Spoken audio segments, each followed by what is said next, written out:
Many poets and artists have created their best work out of their emotional darkness.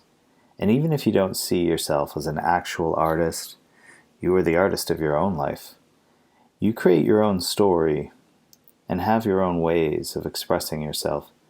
I think of this mystery when I sit in the Martha Rothko Chapel in Houston, which the artist filled with completely black paintings, or at the Tate Modern in London, surrounded by his haunting and ethereal, more colorful abstractions.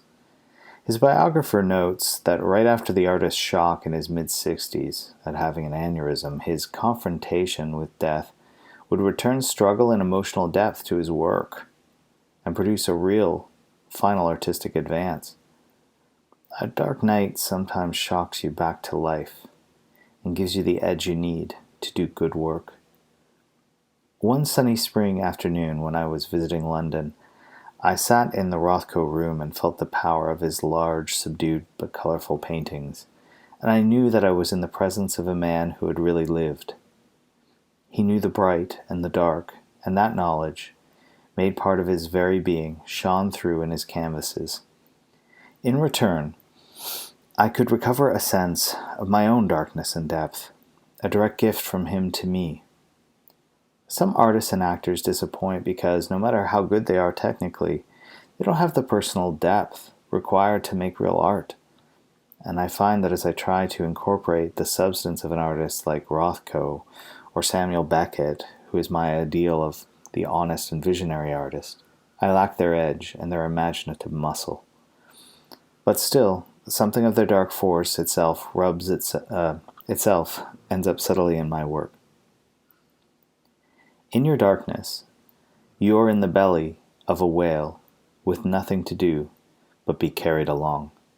And in the tales of the fish womb, the hero, swallowed by a great sea monster, loses his hair in the inner heat, a sign of the profound transformation, akin to a monk who shaves his head to mark the change from the ordinary life to a life of holiness.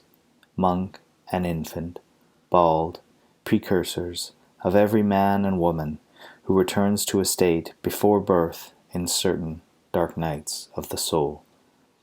When you sense that your dark night is one of pregnancy and oceanic return, you could react accordingly and be still. Watch and wonder. Take the human embryo as your model. Assume the fetal position. Emotionally and intellectually, be silent.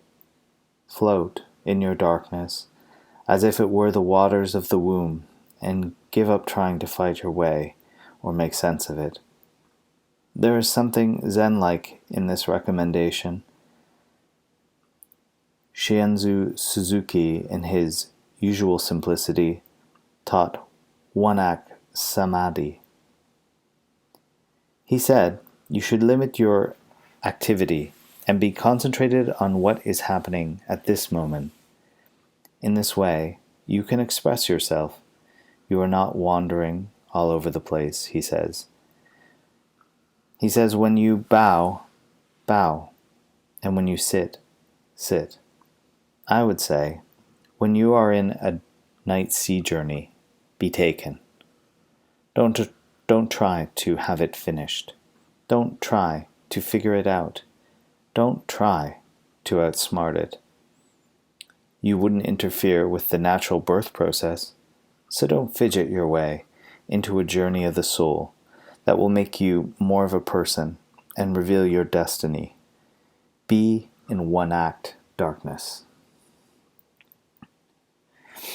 Remember how Jonah got into the whale in the first place? He refused the call to speak to a thoughtless people. He has been seen as an anti-hero, a common man who doesn't feel like he has the stuff to become more than he is. Here lies another theme in this popular story. The dark night saves you from being stuck in your small life. It makes you a hero. It grows you into your fate and into being a responsive member of your community. In your mother's womb, you were becoming a person, and in your womb-like dark night, you are becoming a soul. The whale's belly is sunyata, fruitful emptiness, and Jonah sits in the whale doing zazen. Meditating like a monk, he sits, not literally, but figuratively. His status as an anti-hero is given place and becomes intense, and meanwhile he moves closer to his fate. He is like a Beckett character, having no control over his situation and yet mysteriously getting somewhere, even as he doesn't move. He is also like a person in therapy. Why do I keep coming? People ask. Since change is usually not obvious and dramatic, you sit there, week after week, like a Chinese jar, imperceptibly in motion. In the biblical story, Jonah, sitting in the whale, sings a song in praise of the Lord. His words would be familiar to anyone suffering a dark night. Waters choked me to death. The abyss whirled around me. There is only one song to sing in the dark night, the song that praises the dark.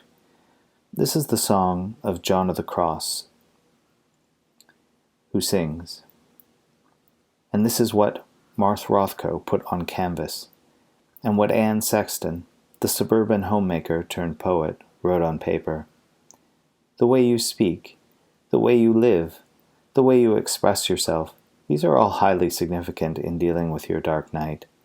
And if you sing against the darkness, a tactic few real artists take, you may be in an impasse with it forever. But if you can find some way, suited to your talents and temperament, to express your situation poetically, you will be singing a psalm to the God who is your ultimate darkness. You don't have to be a trained artist to do this.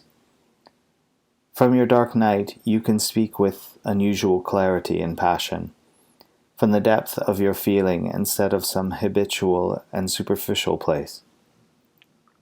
Many times I have seen people find a new way of communicating their feelings and thoughts from the darkness, and this expression of yourself is essential to the experience and to whatever transformation is possible. Society, too, prefers to sing its blues rather than state them plainly.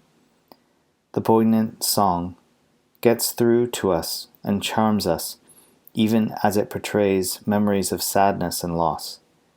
And whatever impulse moves us to create or listen to a mournful song is the same impulse that begs for poetic expression of our dark feelings. All right, thanks, guys.